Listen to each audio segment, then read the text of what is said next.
Salut à tous et bienvenue dans cette nouvelle vidéo, une nouvelle aventure en van de 5 mois.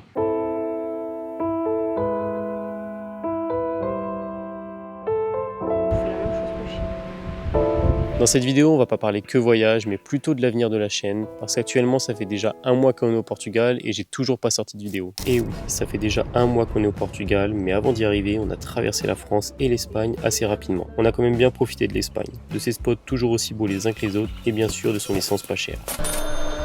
Une fois arrivé au Portugal, la joie est vite redescendue. Dès la deuxième nuit dans le pays, on s'est retrouvé en camping. T'en penses quoi de cette arrivée en Algarve? Je sais pas, on est fatigué, il fait très chaud.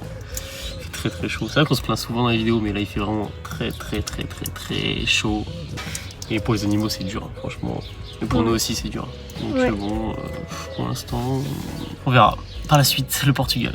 On n'arrivait pas à trouver un coin pour dormir qui respecte nos critères. Pas de bord de route car on a les animaux, et un peu d'ombre car il faisait extrêmement chaud. Et pour couronner le tout, on a enchaîné avec une panne de batterie. Rien de grave, juste une cosse un peu oxydée et une batterie complètement à plat. Il a aussi fallu reprendre toutes les habitudes logistiques du voyage, la lessive, les courses, la gestion de l'eau, toujours dans des endroits un peu particuliers. Et les douches en extérieur dans des endroits pas toujours instagrammables. Bref, un début de voyage un peu compliqué mais qui ne représente absolument pas la majorité de ce qu'on a vécu au Portugal. On a visité pas mal de villes, dont certaines avec des histoires assez étranges, dignes d'une vidéo du Grand JD. On a fait du kayak dans les eaux turquoises de l'Algarve, on a bien sûr enchaîné les plages et les couchers de soleil, tous plus magnifiques les uns que les autres. Et évidemment, on a très bien mangé. Vas-y. Aujourd'hui, découverte du bifana et du suprême de poulet, c'est ça? C'est ça. Ça a l'air très bon. De bonnes spécialités locales, mais aussi des burgers qui entrent directement dans mon top. On a aussi fait beaucoup plus de rencontres que lors de nos précédents voyages, et ça fait vraiment plaisir d'échanger avec d'autres voyageurs. J'ai pas d'image qui illustre ça, alors je vous montre plutôt les copains qu'Artax s'est fait sur la route, mais aussi quelques ennemis.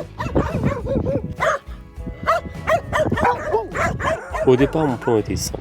Sortir une vidéo par semaine pour raconter ce quotidien en van. Mais finalement, j'arrive pas à trouver la motivation pour sortir la caméra et filmer. Pourtant, c'est pas le manque de stimulation, on voit des paysages magnifiques et il y a plein de choses à raconter, que ce soit d'un point de vue scientifique ou historique. Mais rien à faire, j'arrive pas à me motiver pour filmer. Alors je me suis posé la question, mais pourquoi ? Et je me suis rendu compte que, à travers cette chaîne, ce qui m'avait motivé à faire des vidéos, c'est avoir des objectifs comme aménager ma voiture, puis aller la tester, puis ensuite aménager un van et puis partir en voyage. Mais que raconter des histoires de voyage, c'était pas ça qui m'intéressait. Et du coup, avec cette chaîne, j'aimerais retrouver un peu l'étincelle que j'avais au début, des challenges qui donnent envie de sortir la caméra et raconter une histoire. J'ai plusieurs idées comme apprendre l'anglais ou bien partir quelques jours seul en bivouac avec mon chien, faire une aventure en vélo. Enfin, j'ai plein d'idées, mais ce qui me plaît derrière ça, c'est la rigueur et la discipline qu'il faut mettre en place pour atteindre ses objectifs. Maintenant que vous savez un peu l'avenir que j'aimerais donner à cette chaîne, eh bien, on va parler un peu des objectifs que j'ai actuellement et ils sont sportifs. Avant de partir en voyage, je m'étais inscrit à la salle de sport sans grande prétention, mais j'avais une certaine routine. Et maintenant qu'on est sur la route, il fallait que je trouve un autre moyen de faire du sport. Et quel est le meilleur moyen de faire du sport sans accès à la salle de sport ? Bien, il y a plein de façons en fait, faire du vélo, de la course à pied, mais moi j'ai choisi de me mettre la calisthénie.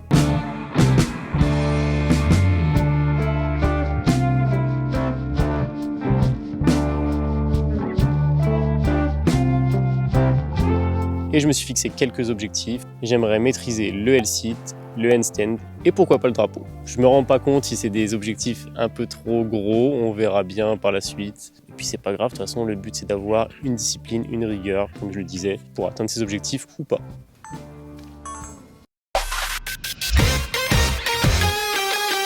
J'ai l'impression de régresser, mais bon, là c'est un peu frustrant quand même. On est début juillet et c'est décidé, à la fin du mois, je maîtrise le L-sit. Quoi qu'il en coûte,